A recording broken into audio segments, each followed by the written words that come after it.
안녕하세요. 여러분들은 믿는 도끼에 발등 찍힌다는 속담을 뼈저리게 느껴보신 적 있으신가요? 저는요, 10년간 믿었던 사람에게 제대로 뒤통수를 당한 사람입니다.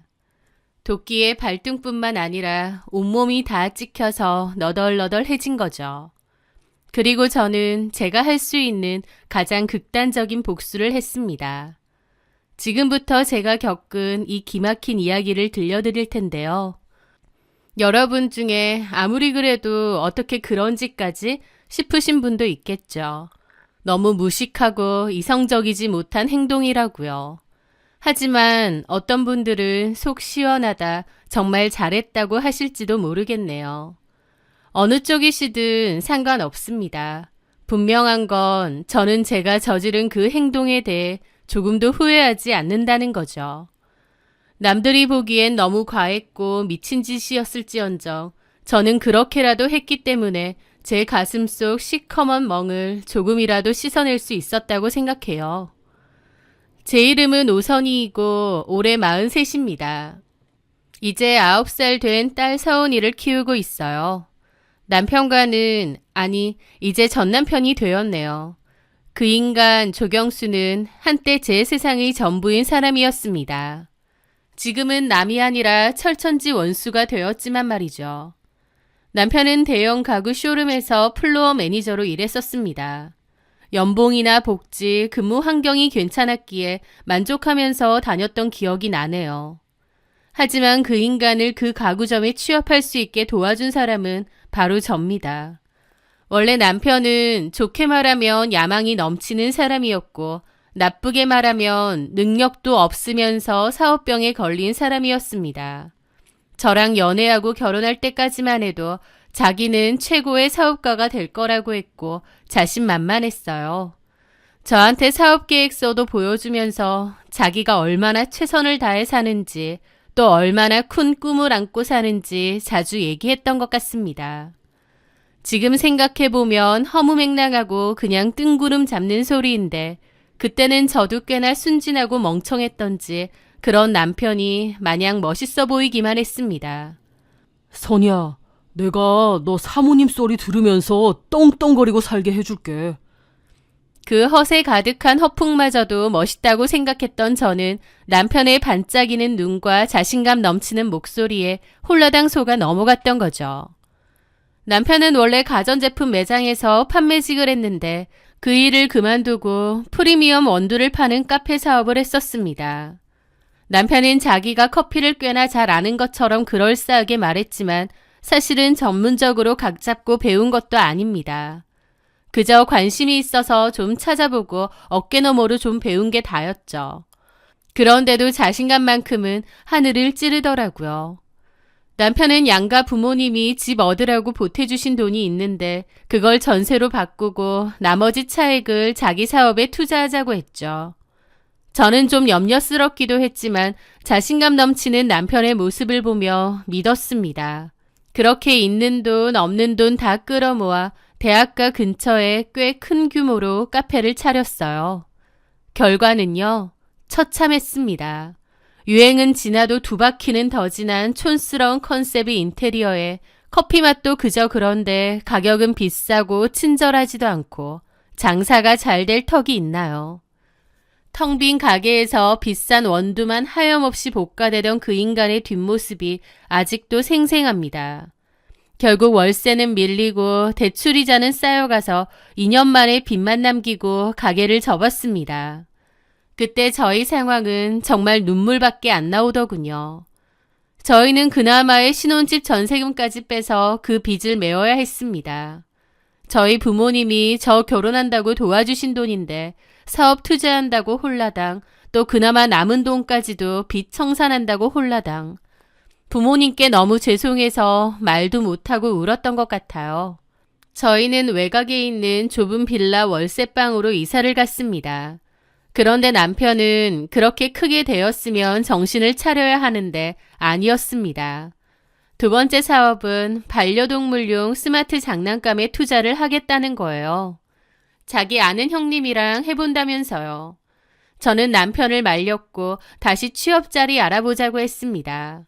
하지만 남편은 이번엔 자신 있다면서 제 말은 귓등으로도 안 듣더라고요. 그 결과는 어땠냐고요? 1년 반 만에 처참하게 망했습니다. 스마트는 무슨 중국에서 들여온 조잡한 장난감에 앱 연동도 제대로 안 되는데 그걸 누가 사나요? 창고에 가득 쌓인 그 쓸모도 없는 플라스틱 장난감들. 정말이지 그 인간을 거기다 파묻어버리고 싶더라고요. 결국 남편과 저는 반지하 원룸 같은 데로 또 이사를 가야 했습니다. 비가 오는 날이면 벽지 틈으로 빗물이 스며들어서 눅눅한 곰팡내가 진동을 하는 그런 곳이었죠.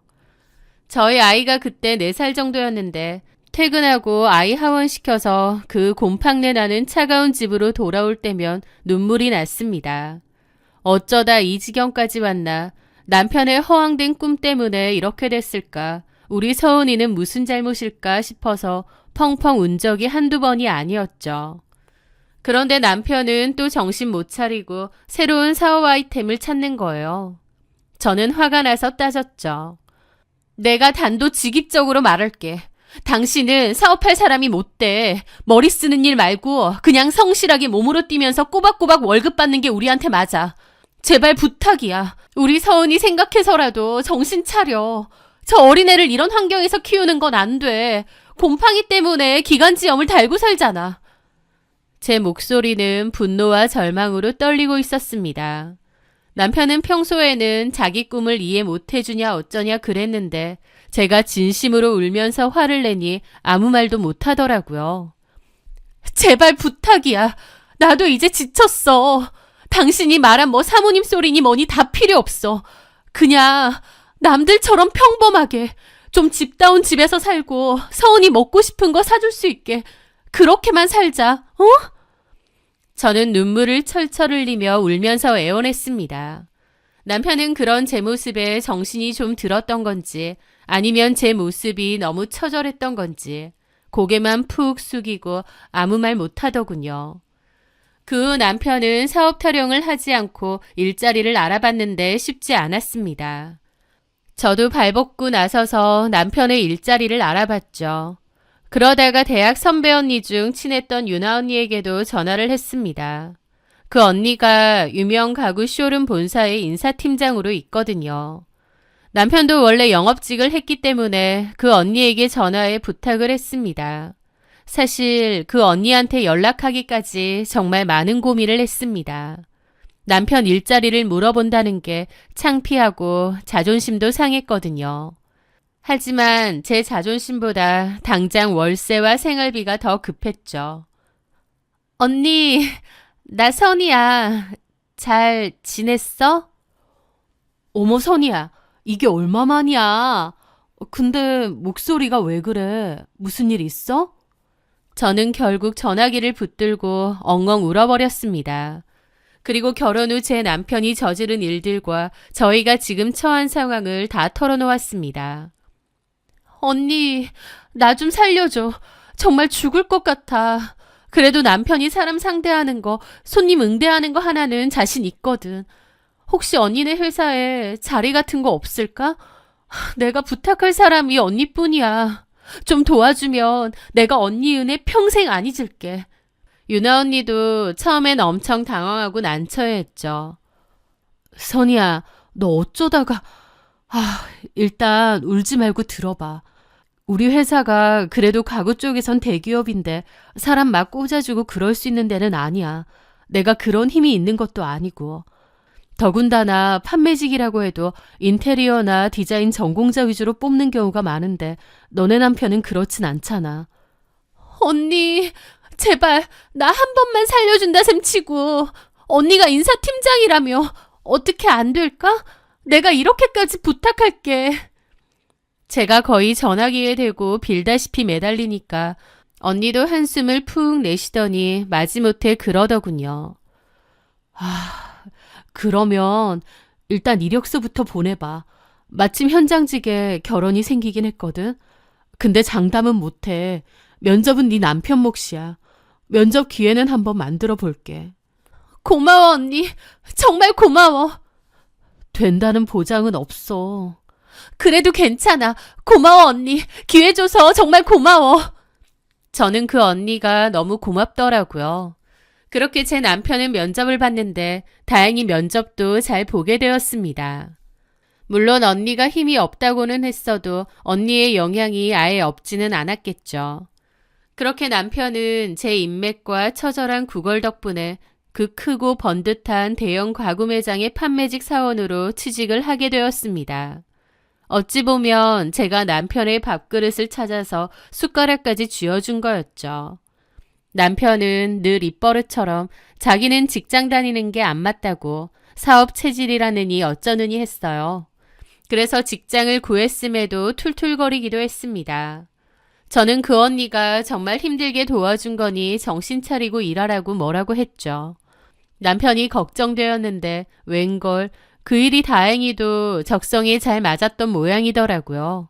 워낙 말하는 거 좋아하고 남들 앞에 나서는 거 좋아하는 성격이라 그랬던지 손님들한테 가구 배치, 인테리어 팁 등을 설명하는 게 그렇게 재밌다는 겁니다.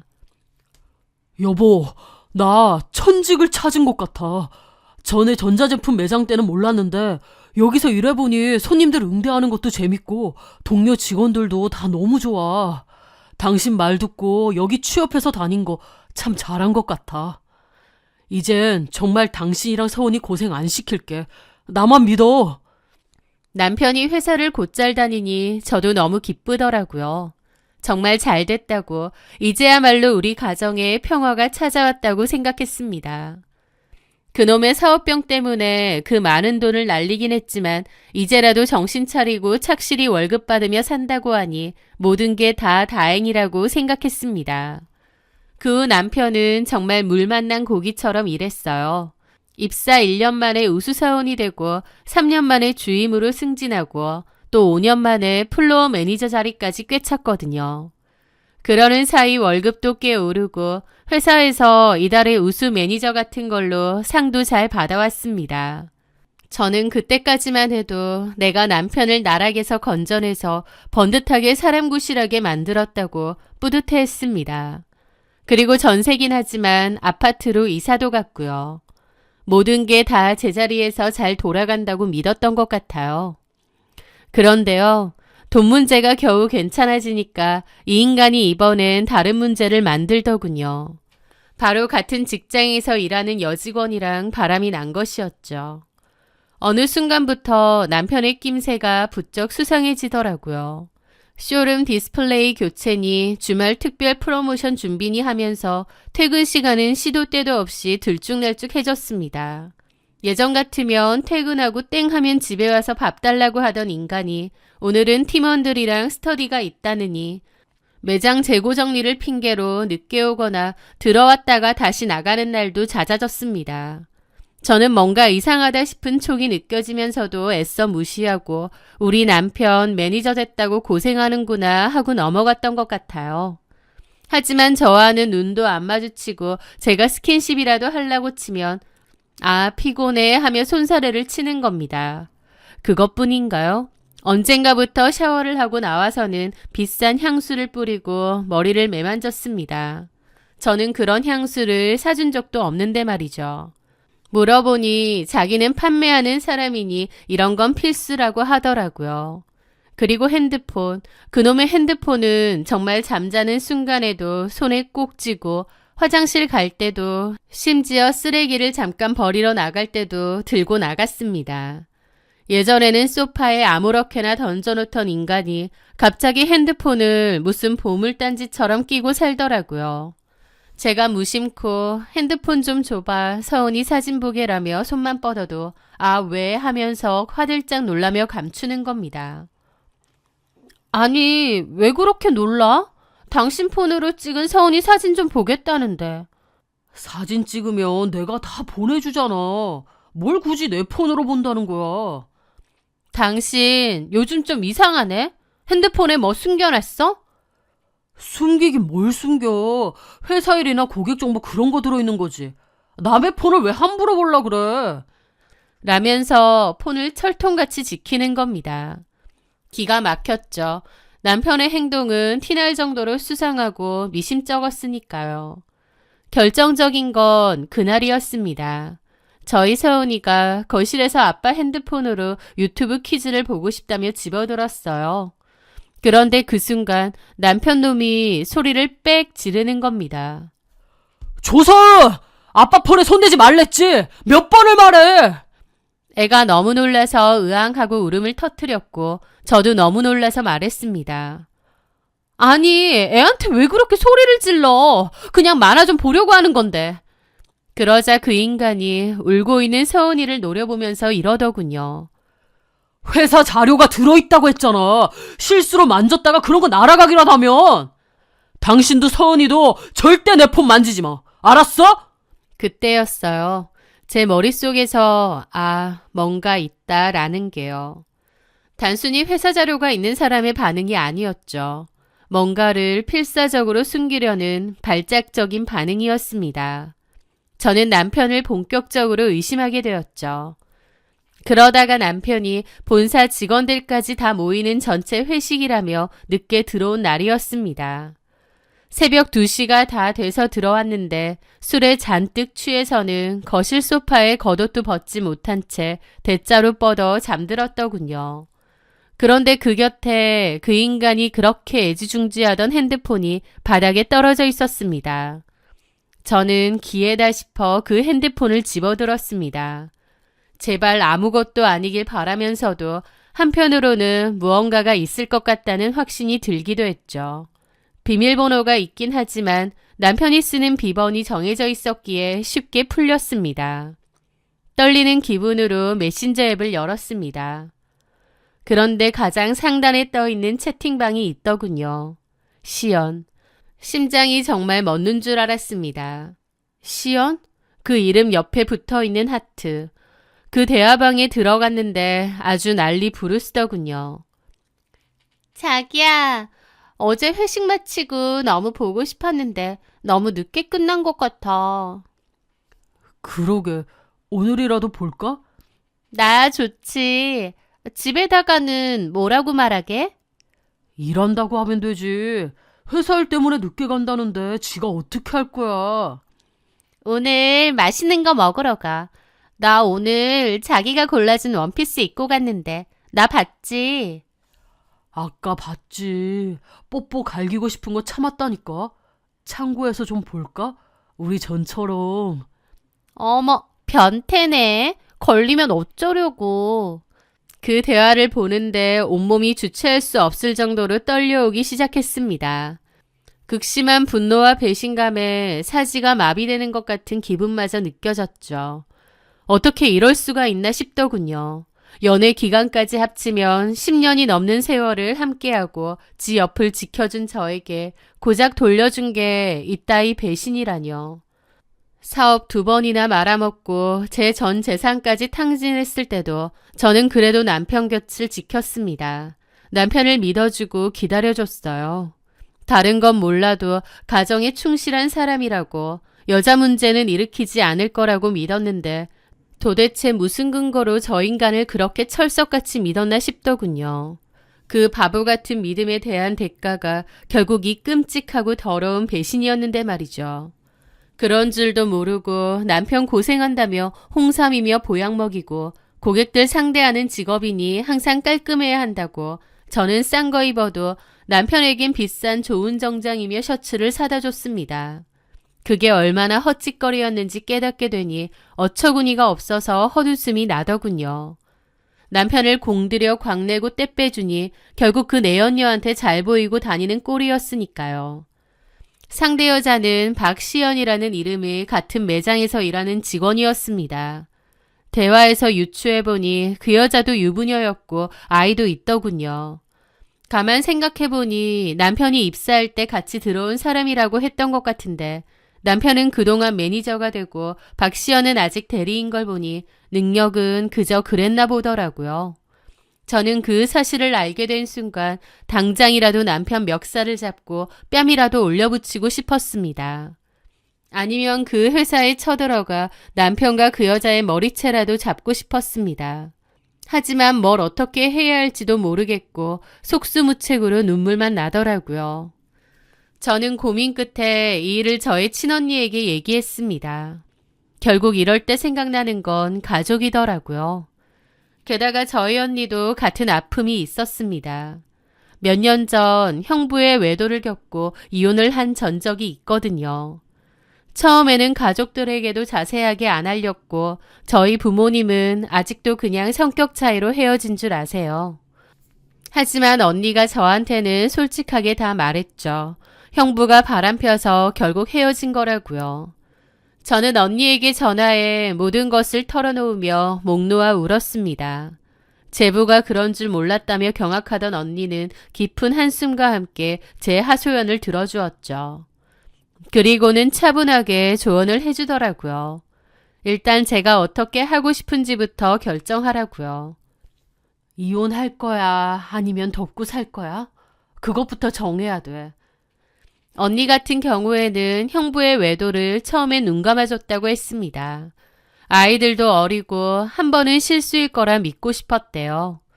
그런데 시간이 지나면서 도저히 안 되겠더랍니다.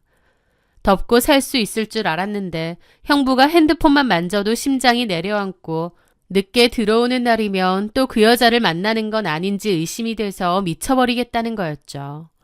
나중에는 우울증이 와서 정신과 약까지 먹었다고 하더라고요. 그러다가 문득 그런 생각이 드는 거야. 잘못은 그 인간이 했는데 왜 내가 정신과 약까지 먹으면서 이 지옥 같은 결혼 생활을 유지해야 하나. 그래서 이혼했어. 이혼이 모든 문제의 해결은 아니겠지만 적어도 내 속은 시원하고 더 이상 힘들진 않더라. 경험자인 언니의 진심 어린 충고에 저도 깊은 고민에 빠졌습니다. 이혼, 물론 쉬운 결정은 아니죠. 하지만 언니를 옆에서 지켜봤던 저는 그냥 덮고 버티는 게 얼마나 힘들고 괴로운 일인 건지 잘 알고 있었습니다. 넘어가 준다 한들 그 후에도 남편을 끊임없이 의심하고 그 인간의 모든 말과 행동을 감시하게 될 게 뻔했죠. 그리고 남편도 마찬가지예요. 한번 바람핀 놈이 또 안 피겠나요? 저렇게 작정하고 저를 속인 인간인데요. 참 많은 생각과 눈물, 고민 속에서 결정을 내렸습니다. 이혼하기로 한 거죠. 아무리 생각해도 덮고 살 자신이 없었고 또 더불어 일 외에도 오랫동안 묵혀왔던 남편에 대한 미움과 원망, 그러니까 그 인간이 사업 말아먹고 제 돈까지 다 날려먹었던 그 원망이 덩달아 확 터져버렸거든요. 이혼은 결심했는데 한편으로는 너무 억울하더라고요. 누구죠라고 순순히 이혼을 해줘야 하나 싶은 거예요. 남편이 이제 먹고 살만해지니 바람피는 건데 이혼해주는 게 억울했던 거죠. 심지어 그 취업조차도 제가 도와준 건데요. 저는 이런 마음을 언니에게 고민 상담했습니다. 네 마음 내가 누구보다 잘 알지. 너네 형부랑 바람난 그년 어디 살고 무슨 일 하는지 다 알거든. 머릿속으로는 몇 번이나 쫓아가서 난리치고 머리끄덩이 잡고 싶었어. 결국 그렇게 못했지만. 근데 시간이 지날수록 그게 참 분통 터지고 한이 되는 거야. 나중에 들어보니까 그 여자는 너네 형부랑 헤어지고 아무것도 모르는 순진한 남자 하나 물어서 결혼하고 잘 먹고 잘 산다는 거야. 남의 가정은 이렇게 파탄내놓고 자기는 아무 일 없다는 듯이 잘 먹고 잘 사는 거지. 그게 말이 되니?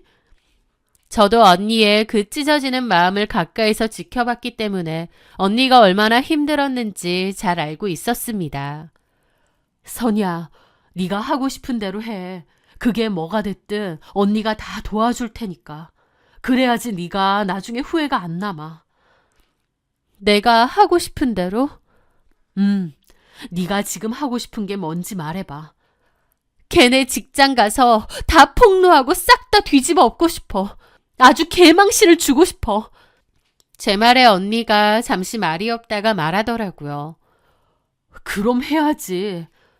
근데 그게 말이 쉽지. 뒷감당은 어떻게 하라고.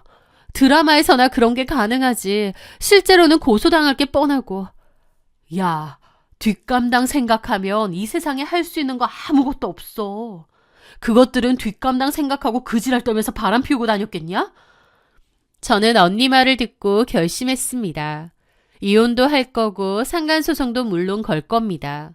하지만 그 전에 일단 그것들, 제 남편 조경수와 내연녀 박시연에게 자신들이 저지른 짓이 얼마나 추악하고 더러운 짓인지 만천하에 공개적으로 개망신을 주고 싶더라고요. 그래야지 제가 조금이나마 더 억울하고 덜 한스러울 것 같았으니까요. 저는 컴퓨터를 열고 워드 파일을 열어 큰 폰트 크기로 적었습니다. 조경수 매니저, 박시연 대리, 이들의 역겨운 사내불륜을 고발합니다. 라고요. 그리고 그 밑에는 두 사람이 나눈 카톡 내용을 캡처해서 넣었습니다. 둘이서 자기야 보고 싶다, 창고에서 어쩌고 등등 그것들이 나눈 더럽고 은밀한 대화들과 주고받은 사진까지 한 장의 종이 앞뒤에 빽빽하게 넣었죠. 언니, 이 정도면 되겠지? 좋아. 이 년놈들 이 전단지 보고 뭐라고 변명할지 어디 두고 보자. 저는 그 A4 용지 경고문을 자그마치 100장 인쇄했습니다. 그리고 돌아온 주말 가구점으로 언니와 함께 찾아갔습니다. 일부러 가장 붐비는 주말, 그것도 피크 시간을 노렸죠. 남편은 2층 리빙 코너에서 상담이 쭉 잡혀 있다는 걸 미리 알아냈기에 그쪽으로 향했습니다. 저는 언니와 함께 가구점 안으로 들어갔습니다. 너무 긴장되면서도 한편으론 아드레날린이 솟구치는 것 같이 흥분되는 느낌도 들더라고요. 어디 두고 보자 싶은 이갈리는 분노도 함께요. 보니까 저 멀리 2층 리빙 코너에서 제 남편 조경수가 보이더라고요. 저는 언니와 함께 남편을 빤히 쳐다봤습니다. 일을 하고 있던 남편은 저를 발견하고 눈이 휘둥그레지더라고요. 아무런 연락도 없이 제가 갑자기 찾아와 빤히 쳐다보고 있으니까요. 당신이 여기 어쩐 일이야? 처형까지? 당신 보러 왔어. 그리고 박시연도. 제 입에서 박시연이라는 이름이 나오자 남편은 몹시 놀라더라고요. 어? 저는 일부러 크게 외쳤습니다. 박시연은 어딨어? 내 남편이랑 붙어먹은 박시연은 어딨냐고! 제가 쩌렁쩌렁하게 외치자 사람들은 다 쳐다봤고 남편의 얼굴은 삽시간에 하얗게 질리더라고요. 그러더니 왜 이러냐고 저를 말리려는 겁니다. 언니, 지금이야! 사람들이 모두 쳐다보는 그 순간 저희 언니는 공중으로 전단지를 뿌렸습니다. 제가 뽑아온 100장의 전단지는 그 가구점의 천장에서 뿌려지게 되었죠. 박시연은 어디 있냐고. 아, 저기 있네. 당신이 박시연이지. 내 남편하고 놀아나고. 이 매장 창고에서도 뒹굴었다며. 니들이 짐승이야? 쇼룸에 있던 그 수많은 손님들과 직원들이 모두 경악을 하며 여기저기 떨어진 전단지를 주워서 읽어보았습니다.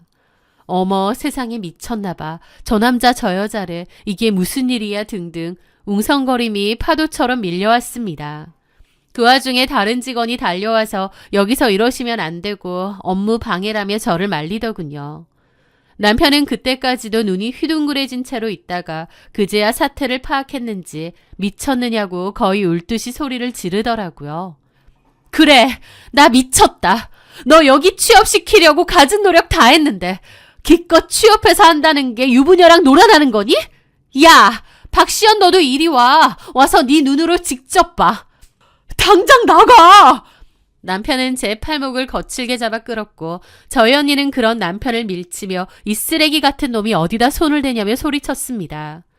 순식간에 가구 쇼룸장은 저희의 몸싸움으로 아수라장이 된 거죠. 손님들은 웅성거리며 구경했고 몇몇은 핸드폰으로 이 광경을 찍기까지 했습니다. 직원들은 제발 나가서 얘기하시라며 저와 언니를 잡아당겼고 언니는 그 와중에 손을 뿌리치고 멀리서 도망가려는 박시연에게 달려갔습니다. 네가 박시연이지? 남편도 있고 자식도 있다면서 이러고 싶니? 이 추잡스러운 년아? 박시연은 얼굴을 가리며 자기 아니라고 하면서 도망을 치더라고요. 얼마나 꽁지가 빠져라 도망을 가는지 언니도 결국은 놓쳤습니다. 남편은 저희 언니에게 달려가서 나가라고 밀치고 소리를 질렀죠. 저희 언니도 악을 지르며 남편을 밀쳤습니다. 내 동생 눈에서 피눈물 나게 해놓고 내가 못 올 때 맞냐 이 개자식아. 나가라고 당장. 다른 직원에게 잡혀있던 저도 뿌리치고 그쪽으로 미친 듯이 달려갔습니다. 눈이 뒤집히고 배는 게 없더라고요. 저는 정말 공중에서 날아오르듯이 체중을 실어서 남편의 귀싸대기를 날렸습니다. 남편은 제 싸대기를 정통으로 맞고는 바닥에 나자빠지기까지 했어요. 야, 이 쓰레기 새끼야! 사업 말아먹고 내 돈까지 말아먹고 사람 구실도 못하는 거 그래도 남편이랍시고 달래주고 위로해주고 이 직장까지 구해서 취업시켜줬더니 기껏 한다는 게 바람이나 피워? 와이프 속이고 바람 폈을 때 이럴 줄 몰랐어? 신나서 불륜질할 때는 이런 꼴 당할 거 몰랐냐고! 저는 미친 사람처럼 악을 썼고 남편은 얼굴이 시뻘개진 채 바닥에 쓰러져서 저를 쳐다보고 있더라고요. 그때쯤 매장 총괄점장과 보안 요원들이 달려와 경찰 부르기 전에 나가라고 했고 언니와 저는 이만하면 됐다 싶어 손을 뿌리치고 매장 밖으로 나왔습니다. 그때는 제정신이 아니어서 몰랐는데 나갈 때 보니 정말 엄청나게 많은 사람들이 저희를 구경하고 있더라고요. 언니는 씩씩대며 온몸을 부들부들 떠는 저를 부축해서 겨우 밖으로 나갔습니다. 그렇게 언니 차에 올라탔는데 얼마나 흥분 상태였는지 손발이 주체가 안 될 정도로 떨리더라고요. 언니는 잘했다고 저것들 아주 개망신 제대로 당한 거라고 이만하면 됐다고 하더라고요. 솔직히 조금 시간이 지나고 내가 결국 저질렀구나 싶기도 하고 앞으로 닥칠 일들에 대한 걱정도 되긴 했지만 후회보다는 후련한 게 더 컸습니다. 저는 그 길로 짐을 챙겼고 서언이를 데리고 언니 집으로 갔습니다. 남편은 어떻게 이런 일을 벌이냐며 일단 돌아오라고 전화하고 문자하고 난리가 났죠. 저는 할 말 없고 이혼이랑 상간소송 할 거니까 그리 알라고 했습니다. 그 일은 생각보다 여파가 컸습니다. 저는 가장 먼저 일자리를 알아봐준 유나 언니에게 전화해 사과를 했습니다. 언니가 좋은 기회를 줬는데 이렇게 해서 미안하다고요. 언니도 처음에는 어떻게 이럴 수 있느냐고 했지만 이렇게 안 하면 내가 죽을 것 같았다고 언니에겐 진심으로 사과하고 제 사정을 털어놓으니 언니도 어느 정도 이해를 해주더라고요. 그런데 그 후 유나 언니가 얘기해준 본사 측에서 내린 결정은 놀라웠습니다. 동료끼리 직장 내 불륜을 저지르고 심지어 매장에서까지 추잡한 문제를 일으킨 것은 자기들 제품과 브랜드의 명예를 심각하게 실추시킨 행동이라면서 아예 징계 해고 처분을 내렸다는 겁니다. 아주 꼬시더라고요. 물론 그 내연녀 박시연이 저를 상대로 명예훼손으로 손해배상을 청구하긴 했지만요. 제가 저지른 죄 때문에 다니던 직장에서 해고당하고 개망신을 당해 정신적 충격으로 병원 치료까지 받고 있대요. 게다가 그 내연녀의 남편도 그 사실을 알게 되었고 남편으로부터 이혼 소송을 당했다고 하더라고요. 그 여자도 저에게 법적인 조치를 취할 거라는 건 저도 짐작했습니다. 하지만 저도 그 여자를 상대로 위자료 소송을 곧바로 진행했습니다. 그리고 결과가 어떻게 됐냐고요? 그 여자가 받은 징계 해고는 제가 한 행동 때문이 아니고 그 여자 본인의 불륜 행위에 따른 근무 태만과 품위유지 위반에 따른 것으로 판결이 났습니다. 한마디로 네가 바람 피우느라 일 똑바로 안 하고 회사 망신시켜서 잘린 거다 그거죠. 하지만 불특정 다수의 사람들 앞에서 폭로를 한 건 제 잘못으로 인정이 됐습니다.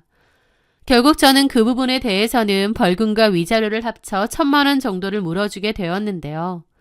결론적으로 저 역시도 그 여자를 상대로 위자료 소송을 진행했고 승소했고 이례적으로 높은 금액인 3,500만 원의 위자료를 지급받게 되었습니다. 그러니까 한마디로 3,500만 원 위자료 받고 깽값으로 1,000만 원 돌려준 셈이죠. 제 전남편 조경수 역시 저에게도 위자료를 뱉어냈고 퇴직금도 징계 해고라 거의 못 받았다고 하더군요. 게다가 그 내연녀의 남편 역시 저희 남편을 상대로 위자료 소송을 진행했기에 그 내연녀 남편에게도 거액의 위자료를 줬다고 했습니다. 결과만 놓고 보면 시원하게 잘 끝난 것 같지만 그 과정이 결코 쉽지만은 않았습니다. 법원도 여러 번 가야 했고 그 여자도 저를 고소한 거다 보니 경찰서도 들락날락거리고 법적인 문제로 골머리도 꽤나 아팠죠. 하지만 저는 그때 제가 저지른 그 행동에 대해서 후회는 없습니다. 오히려 그렇게 했기에 제 속에 남는 게 없는 것 같기도 해요. 남편은 뻔뻔하게 이혼당하면서도 일을 이렇게 만든 건 제 탓이라고 하더군요. 저는 남편에게 말했습니다. 네가 그 박시연이랑 놀아났을 때 네 인생은 이미 망가지기 시작한 거라고요. 자기 스스로 망친 인생이면서 저한테 끝까지 원망을 하는 걸 보니 저 답도 없는 인간을 내가 데리고 살았구나 싶더라고요. 그렇게 저는 이혼을 했고 지금은 일을 하며 아이를 키우고 살고 있습니다. 당분간은 그 어떤 남자도 만날 생각 없고요. 그냥 일 열심히 하고 제 딸 서은이 예쁘고 바르게 잘 키우면서 저와 제 딸의 행복만을 위해 살려고 합니다. 하지만 제가 물어준 그 깽값 1,000만 원이 제 한을 푸는 값이었다고 생각합니다. 제 긴 사연 끝까지 들어주셔서 정말 감사합니다.